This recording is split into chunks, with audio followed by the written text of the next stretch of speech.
Heather Dawson with Coast to Coast, and we are here at the Thermal Club in Thermal, California for the NTT IndyCar Series $1 million challenge, and it feels more like a resort than a racetrack. Here's J.R. Ibarra.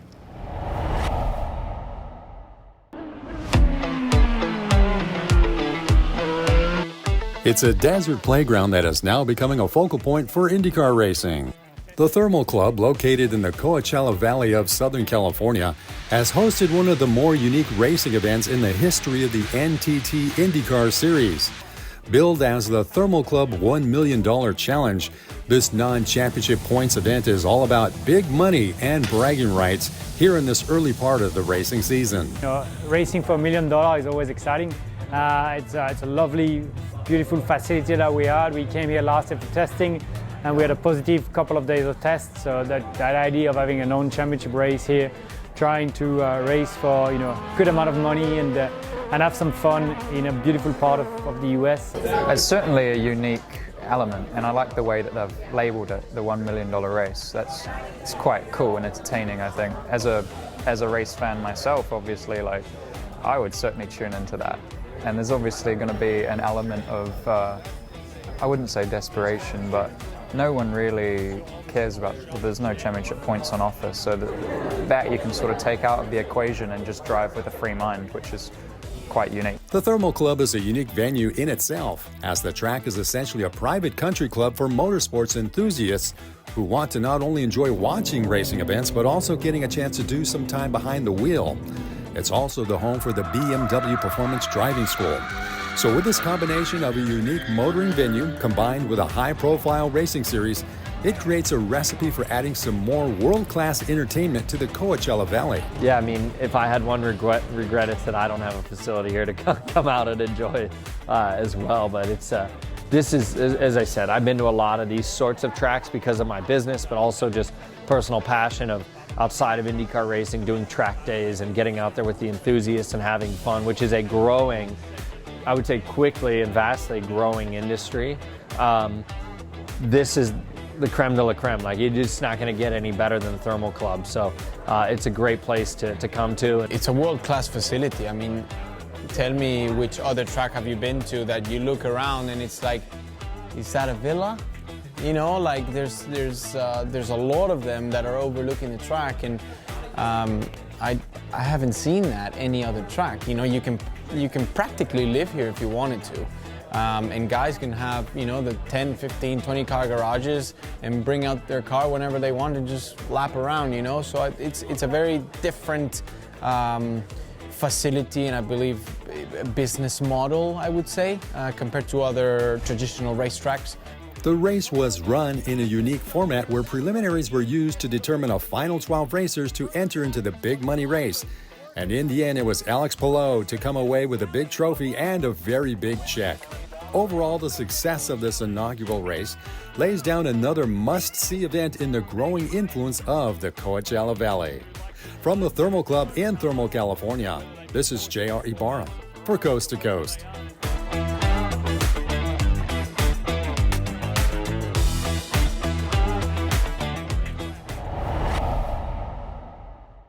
Hi, it's Alexa Ramirez with Coast to Coast, and I'm excited to announce that spring is here, which means warmer weather and fun with family and friends. Here to thought for spring is drinks expert Theo Rutherford for Deutsch Family Wine and Spirits. Welcome, Theo. Thanks for having me. I appreciate it. What is a top tip for spring entertaining?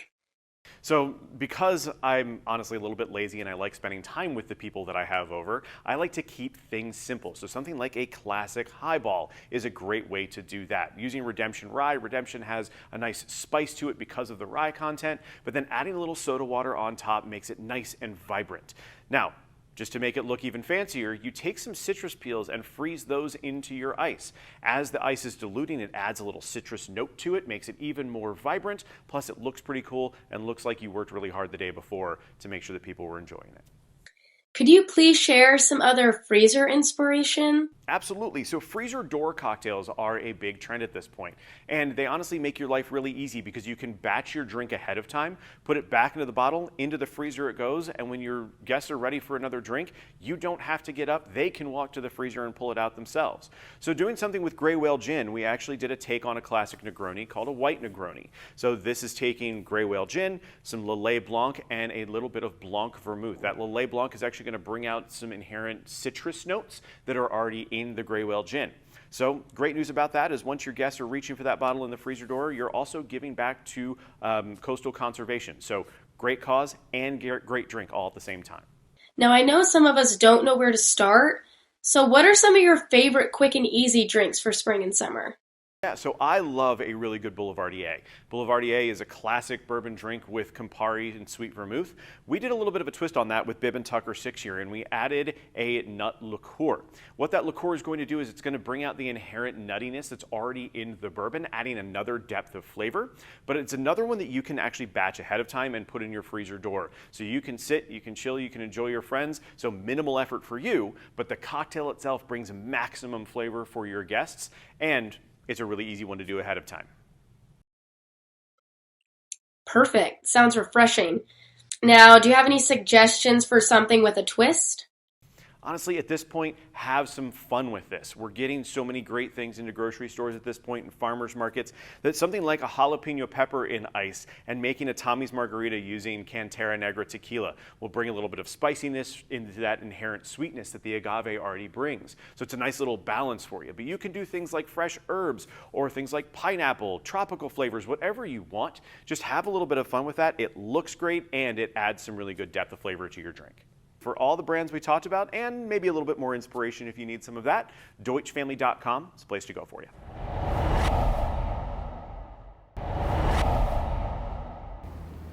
And coming up next here on Coast to Coast, we head to Carmel, California, where you can find some of the most luxurious masterpieces, McLaren and Ferrari.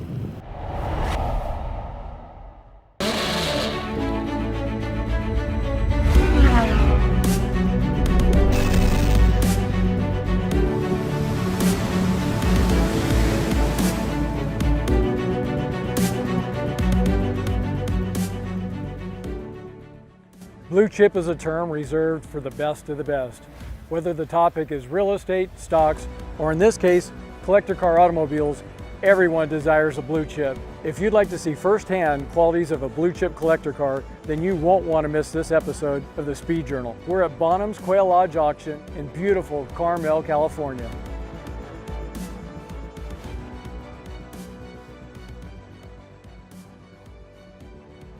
It's my pleasure to introduce you to Michael Caimano. Michael, how are you? Great, how are you? All right, great, nice to see you. Thanks for coming by. You're with Bonham's Auction, Yes, and you're going to present a beautiful McLaren F1 to us. I am graced with the opportunity to do so. Yes. It's a 1995 McLaren F1. It's being presented by the original owner. He flew over to the UK and took factory delivery of the car, at which point he went on a tour of Europe, which accounts for almost half of the mileage that's on the car today. Interesting. Yeah, he describes it as the trip of a lifetime, as you can imagine. Today the car has just over 9,000 miles on it. Again, half of those were within the first few weeks there. And since then, it's been kept on the East Coast and religiously maintained at McLaren. We have all of the service history for the car. Now, you had an opportunity to actually drive this car at Lime Rock? We did. So part of the promotion of the car, we took it down to Lime Rock and created a video just because something so special and unique such as this car, most people don't get to see it in action. You just see static photos of it most of the time in a studio somewhere. Right. So we thought it would be a great opportunity to let the car do what it's supposed to and bring it out to the track and get some good audio and visual experience with it. So when the car came out, it was the fastest naturally aspirated car to ever be produced. It would do 240 miles an hour. And what's interesting is even today, all these years later, it still holds the record as the fastest naturally aspirated car. Nothing has surpassed it. And from the makes of new cars today with all the turbocharging technology, it doesn't seem like any car will go in that direction again. So probably a title that this will hold on to. everything is about weight, aerodynamics, and power. It holds true to the ultimate driving machine. Are there any rumors as far as value or what a car like this might sell for? So, you know, it's very difficult to put a value on a car such as this. A McLaren F1 with this pedigree and history has never publicly been offered before. So it's difficult to say, but we certainly hope and expect it to exceed the previous record of 13,750 for sure. I'm sure you'll be on pins and needles when that's on the blog. It will be very exciting. You know, it's not often that we get to offer, or that the market has the opportunity to purchase a car with this kind of history and provenance and collectability. It's what a lot of people consider a blue chip car. It kind of checks off all the right boxes. I'd like to introduce you to Rupert Banner. Rupert, how are you? Very well, nice to see you. Thank you, you too. Rupert's with Bonham's Auction, and he's going to describe to us this beautiful Maserati 300S. I certainly will. So what we have here is a 1956 Maserati 300S. It's contemporaneous with the Grand Prix cars, which Maserati were so well known for, and were winning the World Championship in those days. This is a sports racing car from the same stable. Maserati in those days was all about racing, and this is one of the definitive cars of its era. You've got the six-cylinder motor. They were just well known for the ability to campaign all of the sports car races. They did everything in the days as well. They did circuit racing, they did the long distance tours, the Mille Miglia, etc. And so for that reason, you've got a car that, because it was great in its day, it means you can do an awful lot with it today. Tell us about its history, the important drivers it's had. Well, it's, I mean, I think if you think of Maserati and if you think of drivers in that era, I mean, this is a fabulous combination. This is actually a Fangio car. Manuel Fangio, who was just to many the greatest. You know, when you hear other drivers who were contemporaries of him, who you think were luminaries, say like Sir Stirling Moss, to say that Fangio was the best, I think that puts it into, you know, its own context. It says that it's probably true, that he was the greatest. In truth, if you take any serious sports car racing, sports car from that racing era, you're looking at numbers in that territory and upwards. Obviously, if you're talking about Le Mans winning Ferraris and stuff, you're adding multiples to that. But it represents, I think, pretty good value for what you can do, and for its importance and for the name association as well. It checks off many boxes, doesn't it? It certainly does. Yeah, absolutely. Thank you, Rupert. We thank you so much for your time. Great description of this car. Wish you the best of luck when this goes over the block. We're looking forward to it. Thank you so much. Thank you, Rupert.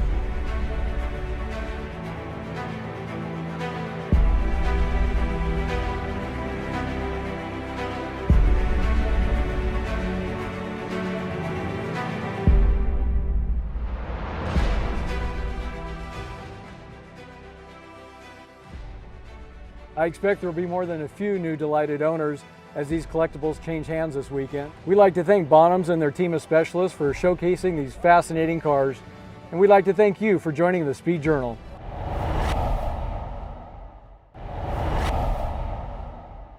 Hi, I'm Evelyn Thurston, and I'm here with Simon Napier-Bell. Simon Napier-Bell is a music manager, author, and filmmaker. His songwriting in the 1960s led to a #1 hit for Dusty Springfield and then for Elvis.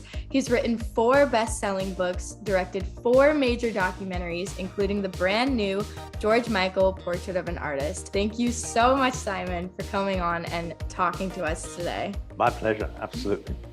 So you were Wham's music manager during a really important time for them when they were trying to get out of a really intense contract.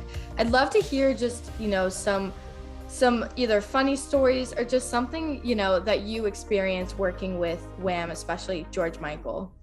Well, I mean, it was all fun. Well, it's the thing about management, it can be fun and oppressive and difficult, but afterwards it's fun looking back on it. They came to me just after they'd started. They'd had 1 hit and they were fantastic. I'd never seen any group debut on Top of the Pops as good as that.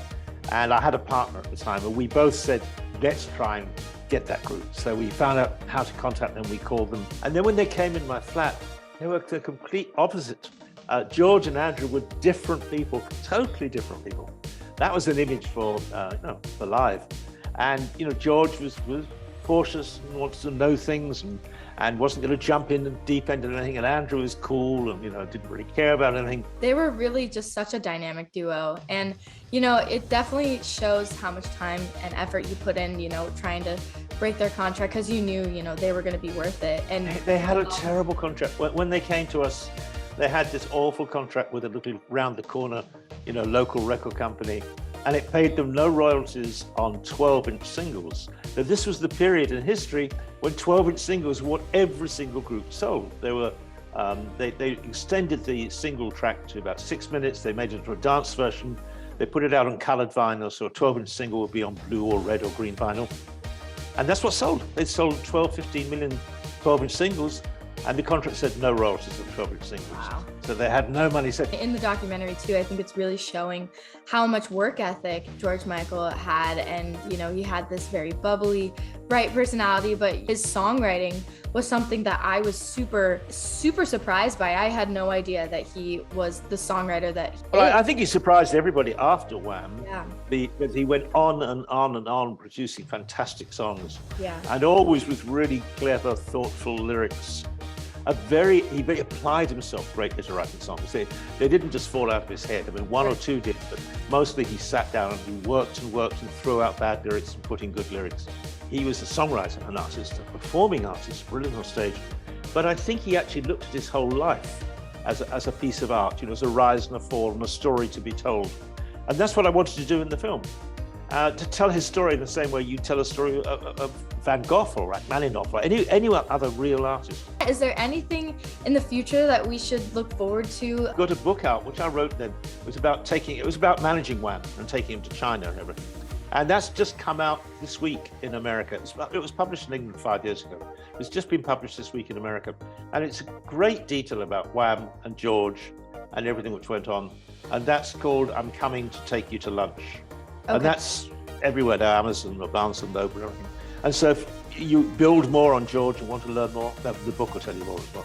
That's amazing, yes. More information about the amazing George is always welcome. So thank you so much for joining us today. And yes, I hope everyone enjoys the documentary as much as I did. I'm sure they will. To tell the story of how great a love can be. Music flows through my veins, is my passion, and to entertain my wonderful audience is such a joy, and it allows me to travel the world one concert at a time. But I have another big passion, the joy of cooking healthy, delicious food.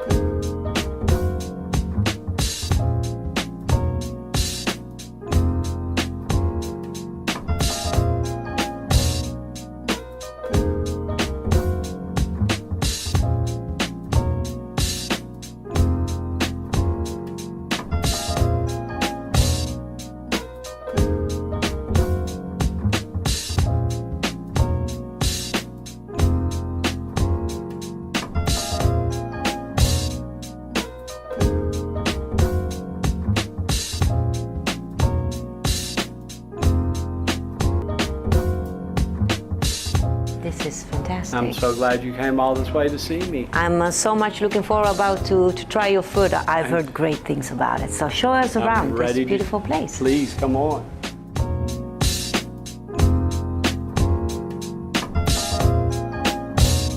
You see, I firmly believe that we are what we eat, and that's why I've dedicated myself to creating simple, delicious dishes that not only nourish the body, but also delight the senses. And I love to share them with my fans.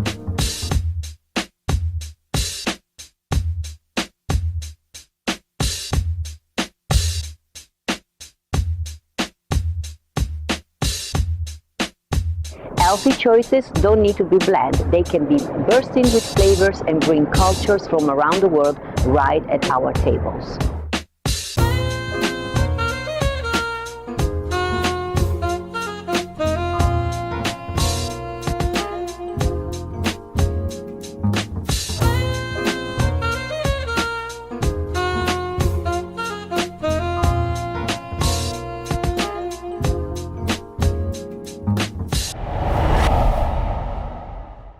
That's it for us. Don't forget to follow us on coasttocoast.tv. I'm your host, Heather Dawson from beautiful Thermal, California. We'll see you next time.